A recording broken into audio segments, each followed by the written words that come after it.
Hi everyone, welcome back to Shine Classes. First of all good evening. कैसे हैं आप सब? होपफुली सभी फ्रेंड्स बहुत अच्छे हैं, काफ़ी बढ़िया हैं। चलिए ये करते हैं अपनी इवनिंग की क्लास को। उम्मीद है सभी काफ़ी बढ़िया हैं, आप लोग प्रॉपर तरीके से। कल आप लोग की सोशल साइंस क्लास हुई थी, राइट? और उसमें मैंने आपको मुगल साम्राज्य से प्रश्न करवाया था कहिए। हाँ, उसमें जो थे आपके जैसे वन लाइनर होते हैं, फटाफट क्लिक बेट टाइप के ऐसे प्रश्न मैंने आपको करवाए थे। तो उसके पार्ट में मेरे पास दो पार्ट थे, एक मैंने कल करवाया था, एक मैं आज आपको करवाने वाली हूँ, ताकि आपके दो बड़े बड़े सेक्शन जो है मेजर सेक्शन है वो यहाँ पर कवर हो जाए और चीज़ों को आप देख पाएँ। तो ये आपके लिए काफ़ी आसान और बढ़िया होगा, ठीक है। तो आप जुड़े मेरे साथ, मैं हूँ शानी। सभी का स्वागत है शानी क्लासेस। जितने फ्रेंड्स आज पहली बार आए हैं, ध्यान से हर चीज़ को देखिए, पूरी क्लास एंड तक देखिए। क्लास वैसे भी मेरी बहुत छोटी ही होती है और आप लोग की जो यहाँ पर क्वेश्चन की क्लास है ये सोशल साइंस की आज यहाँ पर फिर क्लास रहेगी और टॉपिक भी हमारा सेम रहेगा। बट ये है कि क्वेश्चन हमारे उन टॉपिक से संबंधित रिलेटेड जो है वो अलग रहेंगे, वन लाइनर टाइप के ही रहेंगे। आज भी रहे, दो सेट मेरे पास था तो मैंने 2 दिन के लिए शेड्यूल किया कि आपको दो डिफरेंट डिफरेंट चीज़ करवाते हैं, ताकि आपके लिए भी यूनिक रहेगा और काफ़ी बढ़िया रहेगा जब हम अलग अलग चीज़ों को पढ़ते हैं या देखते हैं, समझ के करते हैं, राइट। तो चलिए फिर आप जुड़े मेरे साथ, मैं हूँ शालिनी। सभी का स्वागत है। प्रॉपर तरीके से हर चीज़ को देखते और समझते, फिर कोई समस्या कुछ भी है तो ज़रूर बताइएगा पूरी क्लास एंड तक देखने के बाद। तो आइए फटाफट आज मुगल साम्राज्य से संबंधित और भी क्वेश्चंस का एक सेट मेरे पास था, वो भी हम देख लेते हैं। सबसे पहला क्वेश्चन आपके सामने स्क्रीन पर दिख रहा है, किसके शासनकाल में मलिक मोहम्मद जायसी ने पद्मावत की रचना की? तो मलिक मोहम्मद जायसी ने पद्मावत की रचना की। तो पहली बात, पद्मावत के रचनाकार का नाम आपको यहाँ पर पता चल गया, एक चीज़। दूसरा, किसने की है? तो वो शेर शाह ने की है। मतलब किसके शासनकाल में? तो शेर शाह सूरी के शासनकाल में ये रचना हुई थी। पहला हो गया ऑप्शन। दूसरा, किस मुगल शासक ने 2 बार शासन किया? ऐसा कौन सा एक मुगल शासक था जिसने 2 बार शासन किया है? तो आप कह सकते हैं राइट आंसर है हुमायूं। वो कौन था? वो हुमायूं था जिसने 2 बार शासन किया है, 2 बार चीज़ें की हुई हैं। आगे बढ़िए। किस युद्ध को जीतने के बाद शेर शाह ने अफगान सत्ता की स्थापना की? तो ये जो राइट आंसर है वो बिलग्राम का युद्ध है। शेर शाह सूरी ने अफगान की सत्ता की जो स्थापना की थी वो बिलग्राम का एक युद्ध हुआ था, उसको जीत लिया था। उसके बाद उस खुशी में ये सारी चीज़ें हुई थी, ठीक है। तो मैंने आपको सिंपल बताया। नेक्स्ट आइए, बिलग्राम के युद्ध को दूसरे किस नाम से हम जाना जाता है? तो कन्नौज का युद्ध आपने बार बार पढ़ा है, कन्नौज के युद्ध का नाम आपने बार बार सुना है, तो ये कन्नौज के युद्ध के नाम से हम उसको जानते हैं। बिलग्राम का जो युद्ध है उसका जो दूसरा नाम है वो आपका कन्नौज का युद्ध यहाँ पर रखा गया, तो ये आपको ध्यान रखना होगा। आगे बढ़ते इसी के साथ, अकबर के समय भारत में किस प्रसिद्ध महिला शासक का शासन था? अकबर का जब टाइम ड्यूरेशन था तो इंडिया में कौन सी प्रसिद्ध महिला शासक का शासन था? तो रानी दुर्गावती का शासन था, ठीक है। तो ये आपको ध्यान में रखना होगा, आपके लिए ये वाला जो क्वेश्चन है इसका जो आंसर है ये सही होगा। आगे बढ़ते हैं, बाबर के मुस्लिम कानून नियमों का संग्रह किस में है? तो मुयाबिन में है, मुबाइन में है। ये नाम है इनके थोड़े से हैं, थोड़ा सा ध्यान रखना होगा। तो जो कानून नियम के संग्रह के बारे में है कि क्या था, कैसे करना था, क्या क्या चीज़ें होनी चाहिए, तो ये सारी चीज़ें उसमें 1 बाय 1 करके दी गई हैं, ठीक है। क्लियर है? यहाँ तक क्लियर है? तो ये मैंने आपको यहाँ पर इतना बता दिया। आगे बढ़िए। किस इतिहासकार ने शाहजहाँ के काल को मुगल का शासन स्वर्णयुग कहा है? तो ये यहाँ पर A.L. श्रीवास्तव ने कहा है, ठीक है। आगे बढ़ते हैं, नेक्स्ट देखिए। नेक्स्ट क्वेश्चन है, जाबती प्रणाली का जन्मदाता कौन था? एक जब्ती प्रणाली थी जो शेर शाह सूरी ने चलवाई थी। ये लोग अपनी मर्जी से बहुत सारे नियम अपनी टाइम ड्यूरेशन में किया करते थे। नेक्स्ट आइए, पानीपत के युद्ध के में बाबर की जात का क्या कारण था? सॉरी, जात नहीं, जीत होगा। तो सैन्य की कुशलता, जो बाबर ने इतने सारे युद्ध लड़े और बहुत सारे युद्धों में जीत का सामना किया, उसकी रणनीति बहुत अच्छी थी और कुशल पूरा सेनानायक का भी रोल निभाया था। पूरी चीज़ें काफ़ी अच्छी थी, प्री प्लान वे में सब कुछ था, इसलिए काफ़ी महत्वपूर्ण था। आगे बढ़ते हैं, तो यहाँ पर है जवाबित का संबंध किससे था? तो राज्य कानून से था। किससे था? राज्य कानून से था। आगे बढ़ते हैं, ईरान के शाह और मुगल शासकों का झगड़ा किस स्थान के लिए था? तो कांधार के लिए था। ईरान के जो सर राजा थे, जो भी चीज़ें थी, उनका झगड़ा किस लिए था? तो वो कंधार के लिए था। मुमताज़ महल का वास्तविक नाम क्या था? तो यहाँ पर बानो बेगम था। अजुरमंद बेवानो बेगम था, ये उनका वास्तविक नाम था, जो रियल नेम था। जो फेमस हुई एक अलग नाम से वो एक अलग बात है, बट जो चीज़ रियलिटी थी वो एग्जैक्टली ये थी, ठीक है। नेक्स्ट आइए, अकबर द्वारा बनाई गई कौन सी इमारत बौद्ध विहार की तरह है? तो पंचमहल है। अकबर के द्वारा बनाई गई एक ऐसी इमारत है जो बौद्ध विहार की तरह दिखती है, एकदम सेम टू सेम, बहुत सारी चीज़ें मैच करती हैं, तो वो पंचमहल है। इसी के साथ नेक्स्ट आइए, औरंगजेब ने दक्षिण में किन दो राज्यों को विभाजित किया? तो गोलकोंडा और बीजापुर को। औरंगजेब जितने राजा रहे हैं इसमें काफ़ी ख़राब इसका रोल रहा है, चीज़ें रही हैं, तो दो राज्यों को डिवाइड किया है, वो बीजापुर और गोलकोंडा को किया है, यह बात ध्यान में रख कर चलिएगा। आगे बढ़ते हैं, किस मुगल बादशाह ने अपनी आत्मकथा फारसी में लिखी? तो जहांगीर ने ही अपनी आत्मकथा को फारसी भाषा में लिखा था। जो आत्मकथाओं की रचना हो रही है या उनके मंत्रिमंडल में, शासन में जो काम चल रहे हैं, जो भी चीज़ें हो रही हैं, उनमें एक लैंग्वेज है, उस लैंग्वेज को यूज़ करके काम करते हैं, तो उससे भी क्वेश्चन हमारे लिए बना देते हैं कि कौन सा राजा कौन सी भाषा, कोई तुर्की में लिख रहा है, कोई अरबी में लिख रहा है, कोई फारसी में लिख रहा है, तो वो चीज़ें हमें क्वेश्चंस के फॉर्म में पूछी जा रही हैं, तो वो हमें अपने दिमाग से ध्यान में रख कर चलनी होगी। मैंने आपको सीरीज़ करवाया था, चीज़ें उसमें दी गई थी। आगे बढ़िए, नेक्स्ट देखते हैं, कौन सा मकबरा द्वितीय ताजमहल कहलाता है? तो ताजमहल आप जानते हैं जो आगरा में, हम सभी जानते हैं, तो ऐसा कौन सा मकबरा जो दूसरा ताजमहल कहलाता है? तो बीबी का मकबरा, साबिया उद दौरिन का मकबरा है, तो बीबी के मकबरा का नाम ज़्यादा आता है। इसी के साथ नेक्स्ट आइए, किस मुगल बादशाह की सेना में सबसे अधिक हिंदू सेनापति थे? तो औरंगजेब में ही थे, और औरंगजेब ने ही जजिया कर भी दोबारा से लगाया था। सबसे ज़्यादा हिंदू सेनापति जो थे वो औरंगजेब की ही सेना में थे, उसमें ही गठित थे, उसमें ही जुड़े थे। इसी के साथ नेक्स्ट आइए, यहाँ पर है अनवर ए सुहेली ग्रंथ किसका अनुवाद है? तो पंचतंत्र का अनुवाद है। किसका अनुवाद है? तो ये पंचतंत्र का अनुवाद है। संगीतज्ञ तानसेन का मकबरा कहाँ स्थित है? तो ग्वालियर में स्थित है। कहाँ स्थित है? ग्वालियर में स्थित है। हम आगे बढ़ते हैं, नेक्स्ट चलते हैं, देखते हैं, गुलबदन बेगम किसकी पुत्री थी? बाबर की पुत्री थी।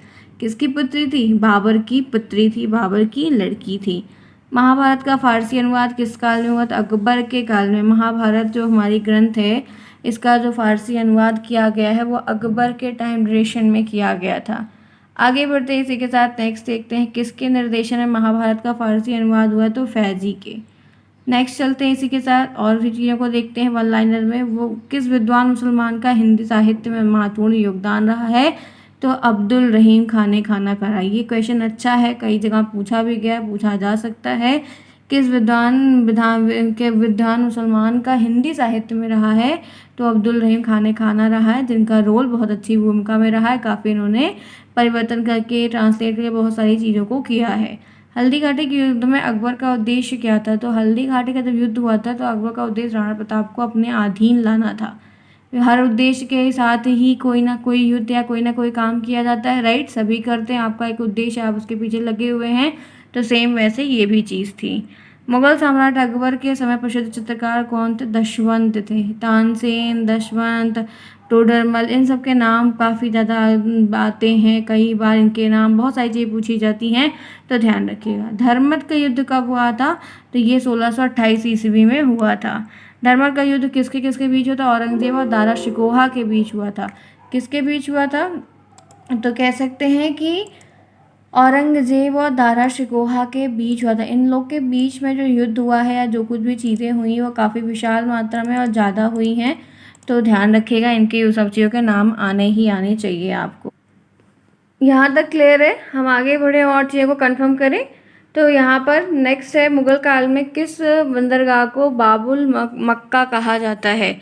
तो राइट आंसर है सूरत को। ठीक है, राइट आंसर क्या है? सूरत को। फिर यहाँ पर है एतमद उद्दौला का मकबरा कहाँ है? तो आगरा में है। एतमद उद्दौला का मकबरा किसने बनवाया था? तो नूरजहाँ ने बनवाया था। किसने बनवाया था? नूरजहाँ ने बनवाया था। तो ये आपको ध्यान रखना है। आगे बढ़ते हैं, किस राजपूताना राज्य ने अकबर की संप्रभुता स्वीकार नहीं की थी? तो मेवाड़ के राजा ने उनकी ये सारी चीज़ें, रूल रेगुलेशन और बहुत सारी चीज़ें तो उसको स्वीकार नहीं किया था। ठीक है, ध्यान रखिएगा, सारे लोग सबको नहीं कर रहे थे। नेक्स्ट आइए, किस मध्यकालीन शासक ने पट्टा और कबूलियत की प्रथा आरंभ की? इन लोगों ने बहुत सारी प्रथाएं, बहुत सारे नियम, बहुत कुछ चलाया और किया, तो राइट आंसर है शेरशाह ने किया था। किसने किया था? शेरशाह ने। आगे बढ़िए, अकबर ने यहाँ पर दिया है कठा की उपाधि किस संगीतज्ञ को दी थी, तो तानसेन को दी थी। बहुत सारी चीज़ें इनके काम के बेसिस पे मिलती है, तो वो सारी चीज़ें काफ़ी बढ़िया थी। ठीक है, आगे बढ़िए। अंतिम रूप से किस मुगल बादशाह ने जजिया कर को समाप्त किया था, तो सबसे लास्ट रूप में जो कह सकते हैं समाप्त किया था वो मोहम्मद शाह रंगीला ने किया था। एक बार हुआ था, फिर औरंगजेब में किया था, फिर उसके बाद फिर जाके ये यहाँ पर हुआ है। ठीक है, तो ध्यान रखना वन लाइनर टाइप में है। बाकी जो चीज़ें होंगी वो लोग हम लोग और भी चीज़ें डिस्कस करते हुए देख लेंगे, तो कंफर्म हो जाएगा आपकी ये सारी चीज़ें। ठीक है, आगे बढ़ते हैं, इसी के साथ नई चीज़ों को देखते हैं। जो चित्रकला का शत्रु वह मेरा शत्रु है, किस मुगल शासक ने कहा था, तो जहांगीर ने, क्योंकि जहांगीर को चित्र वगैरह खुद भी बहुत पसंद था और जहांगीर अपने शासनकाल में बनवाया करते थे। तो जाहिर सी बात है, जिसको जो चीज़ पसंद आएगी उसके खिलाफ कोई खड़ा होगा तो वो चीज़ें किसी को भी अच्छी नहीं लगेंगी, राइट। तो ये चीज़ें कुछ इस तरीके से हुआ करती थी। तो जो राजा जो बनवाया करे उनको लगता था ये बहुत अच्छा है, ये चीज़ें होनी चाहिए, पूरी प्रजा बनाया करे, ऐसी कई सारी चीज़ें होती थी। आगे बढ़ते इसी के साथ बाबर के वंशों में राजधानी कहाँ थी, तो समरकंद में थी। जो इनके वंश पूरे रहे हैं, चीज़ें चली हैं, तो इनका एक स्पेसिफिक लोकेशन होगा ना, तो वो चीज़ें यहाँ पर हैं। नेक्स्ट यहाँ पर है ज़हीरुद्दीन बाबर का जन्म कहाँ और कब हुआ था, तो ये 1483 में फरगना में हुआ था। ध्यान रखना, कई बार पूछा गया है, इंपॉर्टेंट है। तो ये अब इनका जन्म है, हमें किसी काम के नहीं है बट हमें याद करना है, तो चीज़ों को समझ के चलिए और देख लीजिए। नेक्स्ट यहाँ पर दिया है चंदेरी का युद्ध किस किस के मध्य हुआ था, तो बाबर और मेदिनी राय के मध्य में ये झगड़ा हुआ था। ये जो घमासान युद्ध छिड़ा था ये इन दोनों में हुआ था। अब तय बड़ी मैं बड़ी, राजू कब्जा करना, तुम मेरे अंडर हम तुम्हारे अंडर, ये लोग यही खेल खेलते। तो यही सारी चीज़ें इस तरीके से बगावत के रूप में युद्ध का नाम दे देती थी और आज हमें इनको याद करना पड़ रहा, रट्टा मारना पड़ रहा है, ये कह सकते हैं।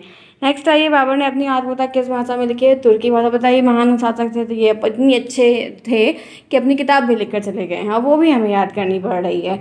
तो ये इनकी भाषा कौन सी थी, क्या थी, तो ये हमें ध्यान में रखना होगा। नेक्स्ट है, कौन सा बादशाह अपनी उदारता के कारण कलंदर के नाम से प्रसिद्ध था, तो बाबर ने कुछ अच्छी चीज़ें रही थी, प्रजा के लिए किया था, कुछ बनवाया था, सारी चीज़ें की थी, तो ऐसे भी नाम है। देखो, गंदगियाँ बुराइयाँ कूट कूट के भरी नहीं है, थोड़ा बहुत कुछ था जो किया भी था, तो उसकी वजह से ये सारी चीज़ें हैं। दीन पनाह नगर की स्थापना किसने की है, तो हुमायूं ने की। किसने की है, हुमायूं ने की है। दीन पनाह नगर की स्थापना किसने की है, तो हुमायूं ने की है। ये चीज़ ध्यान रखिएगा। कौन सा बादशाह सप्ताह के 7 दिन अलग अलग कराया था, तो ये हुमायूं ने कराया था कि हर दिन जो एक जैसे नहीं होंगे, पूरा सप्ताह डिवाइड, क्योंकि उस समय कैलेंडर पंचांग और बहुत सारी चीज़ें अपनाने की प्रणाली का काम हो रहा था, तो ये चीज़ें की गई थी। आगे बढ़ते हैं, पानीपत के द्वितीय युद्ध में किसकी पराजय हुई थी, विक्रमादित्य की हुई थी। पानीपत की लड़ाई हुई थी, हल्दी घाटी की लड़ाई हुई थी, चौसा की लड़ाई हुई थी, कन्नौज का युद्ध हुआ था। इतना सारा युद्ध हो रहा था, तो कौन किया, कब किया, कौन हारा, किसके बीच हुआ, कौन जीता, ये सारी चीज़ें एक पेज में कहीं लिख लीजिए। और जो बार बार रिपीट हुआ है, बार बार पुराने पेपर में आया है, वो थोड़ा ज़्यादा बार पढ़ के जाइए, तो ये आपकी चीज़ें इस तरीके से आएंगी और देखना भी आपको ज़रूर पड़ेगा।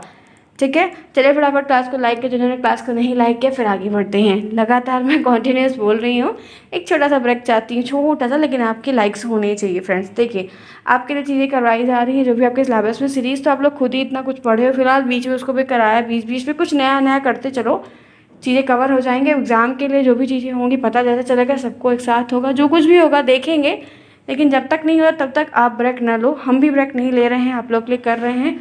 तो समय पर मिलिए, पढ़िए, टेलीग्राम ज्वाइन करिए, ये वहाँ पर दे देंगे, लिखने की ज़रूरत नहीं है, मत लिखिए, मैं टेलीग्राम पर ये दे दूँगी और वहाँ से इसको ले लीजिए। कल कराया था, एक आज कराया, दोनों आपको वहाँ पर मिल जाएगा, तो परेशान नहीं, लेकिन टेलीग्राम से जुड़े रहेंगे तभी चीज़ें आपके लिए हेल्पफुल हो पाएंगी।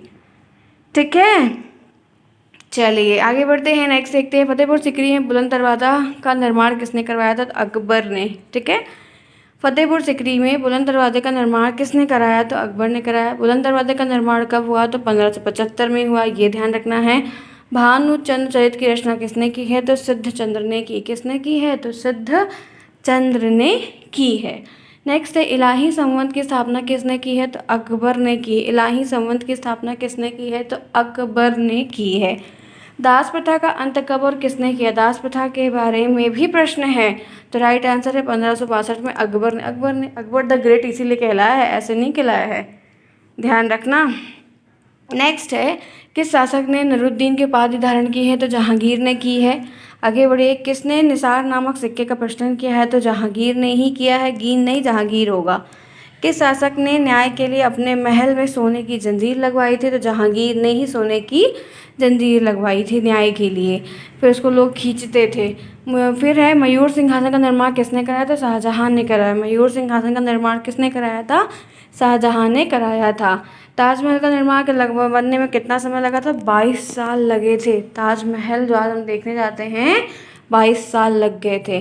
फिर यहाँ पर है गंगा लहरी नामक रचना किसके शासनकाल में लिखी गई? तो शाहजहां के शासनकाल में गंगा लहरी नामक रचना लिखी गई है। किस शासन अपने पिता को कैद किस शासक ने अपने पिता को कैद किया? तो औरंगजेब ने कैद में डाला था। अपने ही पिता को इसने औरंगजेब ने कैद में डाला था। इतना घिनौना इंसान था। औरंगजेब गद्दी पर बैठने से पहले किस स्थान का गवर्नर था? दक्कन का था। कहाँ का था? दक्कन का ये गवर्नर था। फिर आकर इतना आतंक फैलाया। गुड़ समंदर की उपाधि किस शासक के धारण ने की है? तो शाहजहां ने ही की है। ठीक है, तो ये हमारे ख्याल से हो गया। आगे बढ़ो। शेरशाह का मकबरा कहाँ है? तो सासाराम बिहार में है। कहाँ पर है? सासाराम बिहार में है। नगीना मस्जिद कहाँ है? तो आगरा में है। नगीना मस्जिद कहाँ है? तो आगरा में है। आगे बढ़िए। किस शासक के शासन के दौरान मुगल साम्राज्य की सीमाएं सबसे ज़्यादा फैली हुई हैं? तो औरंगजेब की, क्योंकि ये इतना झगड़ा लड़ाई लगाया रहता था कि हर जगह इसका युद्ध हो रहा है, हर जगह कभी इससे कभी उससे कभी उससे, इस वजह से ये फैलता विस्तार करता रहते ऐसे फैल गया है। किस शासक ने मुगल राजधानी को आगरा से दिल्ली स्थानांतरित करने के लिए किया था? तो शाहजहां ने ही किया था। ठीक है, तो ये रहे आपके आज के मुगल साम्राज्य के वन लाइनर जो मैंने आपको कराए। 2 PDF है, दोनों टेलीग्राम पर मिल जाएगा आज ही आपको। उसके लिए टेलीग्राम से ज्वाइन रहिए, PDF को देखिए, रिवीजन करिए। बाकी और भी चीज़ें ऐसे छोटे छोटे करवा रहे हैं, क्योंकि हमें पता है कि चीज़ें किस तरीके से आने की संभावनाएं आती हैं। आइडिया फ़िलहाल आपको भी बहुत ज़्यादा है। तो ये रही क्लास। कोई और दिक्कत है, जो प्रॉब्लम है, जिस समस्या जिस चीज़ में है, वो मुझे कमेंट बॉक्स में लिखते क्यों नहीं हैं आप लोग? आप लिखेंगे तो रिप्लाई आपको ज़रूर मिलेगा और चीज़ें भी करवाई जाएंगी, मैंने करवाया भी है। ठीक है, bye bye, take care, see you soon.